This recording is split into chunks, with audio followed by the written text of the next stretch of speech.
Kolluru వెలుమలలో best flat కోసం చూస్తున్నారా? రాధేశ్ కైనే ఎంచుకోండి. వైసీపీ నేత మాజీ ఎమ్మెల్యే వల్లభనేని వంశీ అరెస్ట్ ఇప్పుడు ఆంధ్రప్రదేశ్ రాజకీయాల్లో ఒక్కసారిగా సంచలనంగా మారింది. దీంతో లోకేష్ రెడ్ బుక్లోని మొదటి పేజీని ఓపెన్ చేశారు అనేటువంటి ప్రచారం జరుగుతుంది.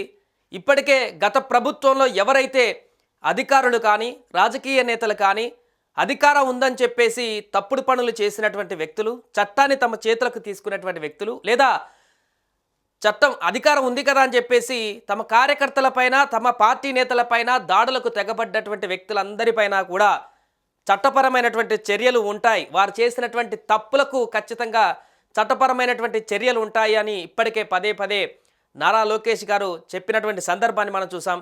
ఇందులో భాగంగానే గతంలో ఐఏఎస్ ఐపీఎస్ లాంటి అధికారులు కూడా ఎవరైతే గత ప్రభుత్వంలో తమ యొక్క అధికారాన్ని దుర్వినియోగపరిచినట్టుగా అభియోగాలు ఎదుర్కొన్నటువంటి వారిపైన కూడా చర్యలు తీసుకున్నటువంటి పరిస్థితిని మనం చూసాం గత కొన్ని నెలల క్రితం. ఇప్పుడు తాజాగా వైసీపీ నేతలపైన కూడా గత ప్రభుత్వంలో వారు అధికారంలో ఉన్నప్పుడు వారు చేసినటువంటి అనేక పనులకు సంబంధించి వచ్చినటువంటి ఆరోపణలకు సంబంధించి ఇక యాక్షన్ మొదలైంది అనేటువంటి ఒక ప్రచారం అయితే ఇప్పుడు వల్లభనేని వంశీ అరెస్టు తోటి నెలకొంది. సో తాజాగా వల్లభనేని అరెస్టు సంబంధించి సెక్షన్లు చూస్తే బిఎన్ఎస్ సెక్షన్లు 140/1, అదేవిధంగా 308, 351/3, రెడ్ విత్ 3/5 ఈ సెక్షన్ల కింద కేసు నమోదు చేశారు. ప్రధానంగా ఈ కేసు ఏ విధంగా ఉందంటే మనం తెలుసు ఆల్రెడీ గత సంవత్సరంలో 2023 ఎండింగ్లో అనుకుంటా గన్నవరంలో వద్ద ఆ ప్రాంతంలో టీడీపీ కార్యాలయం పైన దాడి జరిగినటువంటి అంశానికి సంబంధించి కార్లు కాలిపోయినటువంటి దానికి సంబంధించి మనం అవన్నీ చూడడం జరిగింది. పూర్తిగా టీడీపీ కార్యాలయం పైన బీభత్సమైనటువంటి దాడి జరిగింది. ఆ దాడిలో A71గా ఉన్నటువంటి వల్లభనేని వంశీ ఆ దాడికి ప్రధాన కారణం అంటూ కూడా, అంటే ఇండైరెక్ట్గా కారణం అంటూ కూడా కేసులు కూడా నమోదయ్యాయి. ఈ కేసుకు సంబంధించి సత్యవర్ధన్ అనేటువంటి ఒక వ్యక్తి కంప్యూటర్ ఆపరేటర్గా పనిచేస్తున్నటువంటి ఆ వ్యక్తి మొదట ఫిర్యాదు చేయడం జరిగింది. అయితే ఆ తర్వాత అనూహ్యంగా ఆ ఫిర్యాదును వెనక్కి తీసుకోవడం జరిగింది. అయితే ఎందుకు వెనక్కి తీసుకున్నాడు, ఎందుకు ముందు కంప్లైంట్ ఇచ్చాడనేటువంటి వివరాలను పోలీసులు ఇన్వెస్టిగేషన్లో భాగంగా బయటికి తీయడంతో అసలు గుట్టు రట్టయింది.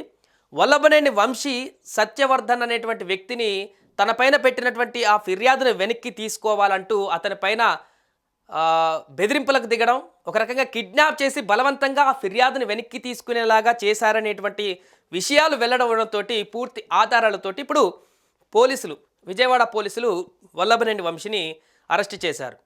హైదరాబాద్లో ఎవరికీ తెలియనటువంటి ఒక ప్రాంతంలో మహబూబ్నగర్లో నివాసం ఉంటున్నటువంటి ఆ ఇంట్లో ఉన్నటువంటి వల్లభనేని వంశీని ఇక్కడున్నటువంటి పోలీసుల సహకారంతో, తెలంగాణ హైదరాబాద్ పోలీసుల సహకారంతో వల్లభనేని వంశీని పసిగట్టి అక్కడి నుంచి ఉదయం ఈరోజు అరెస్ట్ చేసి విజయవాడకు తరలించినటువంటి పరిస్థితి నెలకొంది.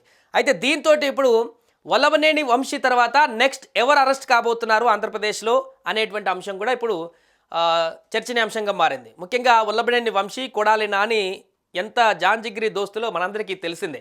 వారిద్దరు కూడా చాలా ఆప్య మిత్రులు, క్లోజ్గా ఉంటారు ఎప్పటికీ.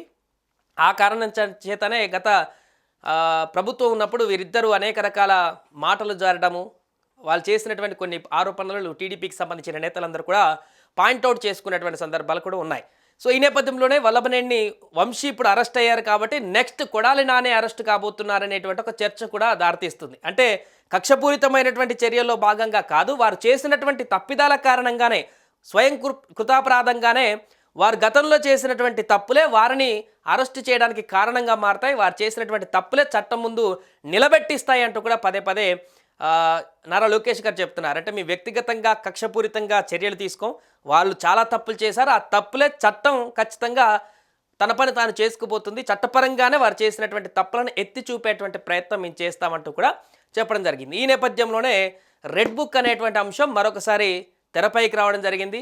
రెడ్ బుక్లో ఉన్నటువంటి ఈ పేర్లన్నింటినీ కూడా ఒక్కొక్కటిగా పూర్తిగా ఇప్పుడు బయటికి తీసుకువచ్చి చర్యలు తీసుకోవడానికి టీడీపీ ముందుకు వెళ్ళబోతున్నట్టుగా తెలుస్తుంది. ఏదేమైనా కూడా వల్లభనేని వంశీ అరెస్టు తోటి తీవ్ర రాజకీయ చర్చకైతే దారితీసింది. ఇంకా ఎంతమంది అరెస్టులు ఉంటాయి రాబోయే రోజులలో, ఇంకా ఎలాంటి పరిణామాలు చోటు చేసుకుంటాయి ఆంధ్రప్రదేశ్లో అనేది చూడాలి. సుమన్ టీవీలో మీ పర్సనల్ అండ్ బిజినెస్ ప్రమోషన్స్ కోసం కింది నెంబర్కి కాంటాక్ట్ చేయండి.